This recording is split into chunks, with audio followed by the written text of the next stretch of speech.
అమ్మ మా class teacher ఆ నెంబర్ రాయిచ్చి నేను ఫోన్ చేయమని చెప్పింది. ఏమై ఉంటుంది? డార్లింగ్ ఫోన్ వస్తున్నది, ఒక్క నిమిషం. మేడం నేను గిరి వాళ్ళ అమ్మని మాట్లాడుతున్నాను. ఫోన్ చేయమన్నారంట. వాడు చదువుకుంటే 24 గంటల చొప్పు అమ్మాయిలను కలితిరుతున్నాడు.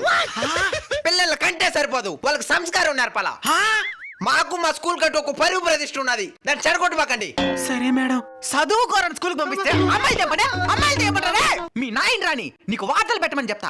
నాయన ఇప్పుడు రాడే. ఏమే నేను దూరం నుంచి చూసినా నాయన ఎవరు ఆంటీతో కూర్చున్నాడు.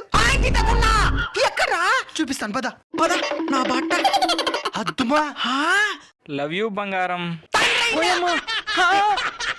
నీకు నాతోనే కాపురం చేసే చేత కాదు, నీకు ఇంకొకరిది కావాల్సి వచ్చిందా? ఎవరిది రజా? నువ్వే కదా మా పిల్లాడు క్లాస్ టీచరా? నువ్వే కదా సంస్కారం పరువు ప్రతిష్ఠ గురించి మాట్లాడిందా? అవునండి. నీలాంటి దాని వల్ల ఉపాధ్యాయ వృత్తికి మర్చిపడతా ఉంది.